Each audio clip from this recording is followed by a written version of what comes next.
So good, so good, so good. Everything you want for summer is at Nordstrom Rack stores now, and up to 60% off. Stock up and save on the brands you love like Vince, Sam Edelman, Frame, and Free People. Join the Nordy Club to unlock exclusive discounts, shop new arrivals first, and more. Plus, buy online and pick up at your favorite Rack store for free. Great brands, great prices. That's why you Rack.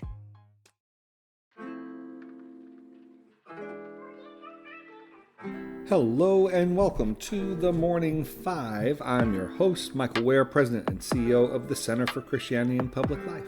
Today is Wednesday, May 27th. I'll begin today with a reading from Luke 14. Now, great crowds accompanied him, and he turned and said to them, "If anyone comes to me and does not hate his own father and mother and wife and children and brothers and sisters, yes, and even his own life, he cannot be my disciple. Whoever does not bear his own cross and come after me cannot be my disciple. For which of you, desiring to build a tower, does not first sit down and count the cost, whether he has enough to complete it? Otherwise, when he has laid a foundation and is not able to finish, all who see it begin to mock him, saying, 'This man began to build and was not able to finish.' Or what king, going out to encounter another king in war, will not sit down first and deliberate whether he is able with 10,000 to meet him who comes against him with 20,000? And if not, while the other is yet a great way off, he sends a delegation and asks for terms of peace. So, therefore, any one of you who does not renounce all that he has cannot be my disciple. Salt is good, but if salt has lost its taste, how shall its saltiness be restored? It is of no use either for the soil or for the manure pile. It is thrown away. He who has ears to hear, let him hear." May God bless the reading of his word. Friends, it's good to be with you for the Morning Five today. Let's get right to the news. First up, officials in California have lifted evacuation orders for many of the 40,000 Southern Californians who were at risk as a chemical tank there threatened to explode over the weekend. Emergency workers have mostly managed to contain the industrial tank, which had the potential to release toxic chemicals in Garden Grove, California. 16,000 people who live near the tank are still displaced. Next up, the United States conducted strikes against Iran on Monday night, prompting Iran to threaten retaliation yesterday. American forces attacked 2 Iranian ships that were attempting to lay mines in the Strait of Hormuz, according to the Wall Street Journal. Iran's foreign ministry said, quote, "Without a doubt, the Islamic Republic of Iran will not leave any evil unanswered and will not hesitate to defend the Iranian nation." Meanwhile, Secretary of State Marco Rubio said yesterday that the Strait of Hormuz will be open one way or another. He continued, "The straits need to be open, unimpeded, without tolls, and obviously that needs to happen immediately, as soon as anything's agreed to." Despite the military strikes, negotiations are still ongoing to end the war. Rubio said diplomats are going back and forth on the language now for a potential deal. Last up, since 2009, members of Congress have voted to block their own automatic cost of living pay raises, fearing they would be politically unpopular. A group of former members and some current members challenged those votes in federal court, arguing those adjustments should have lawfully gone into effect and that they should receive back pay. A federal judge wrote in a preliminary ruling that the votes to block the adjustments were unlawful. Litigation won't finish for months, though, as the court considers how much money members may be owed. Molly Reynolds, a Brookings Institute expert about Congress, emphasized the irony in the idea that maybe what's going to finally make this happen is Congress turning to an entire other branch of the government to do something that they themselves could choose to do, and in fact have decided not to. Of course, that has become a theme of Congress in 21st century America. With that, let's get into today's main story.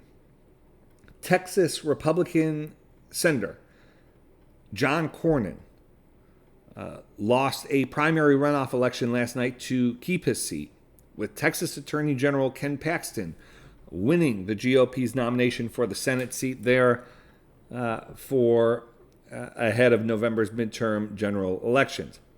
Now, this comes after President Donald Trump endorsed Paxton, writing in a statement last week that, quote, Ken is a true MAGA warrior who has always delivered for Texas and will continue to do so in the United States Senate. As Attorney General, Paxton led an amicus brief before the Supreme Court arguing for overturning the 2020 presidential elections in order to keep Trump in power after he lost to Joe Biden. Paxton defeated Cornyn by wide margins, bringing in, at the time of this recording, about 62% of the vote, compared with Cornyn's roughly 37%. Paxton has recently emphasized an anti-big tech stance, filing lawsuits against Netflix and Discord over privacy and data collection policies.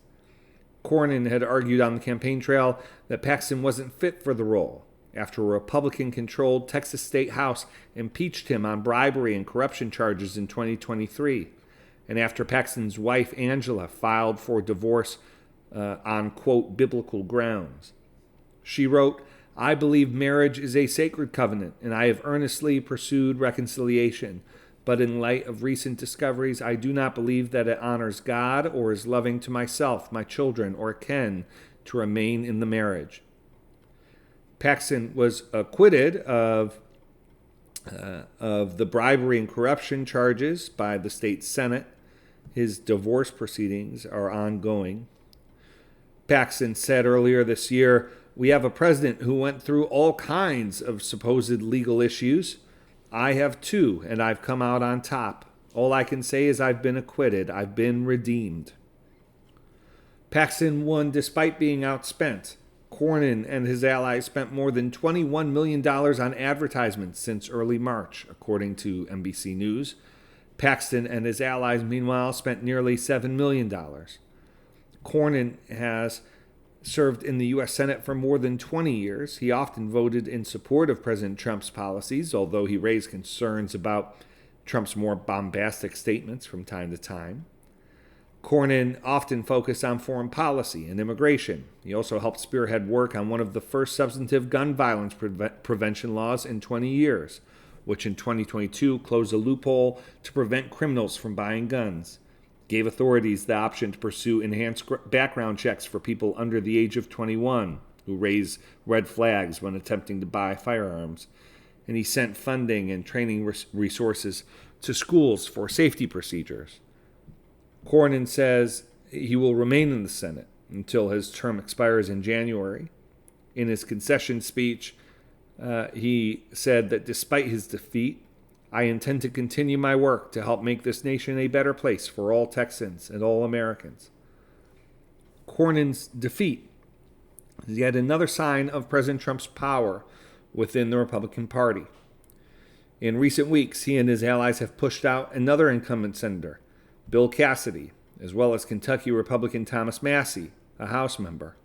The president has also successfully pushed out several state-level legislators in Indiana who differed with his view of redrawing congressional maps.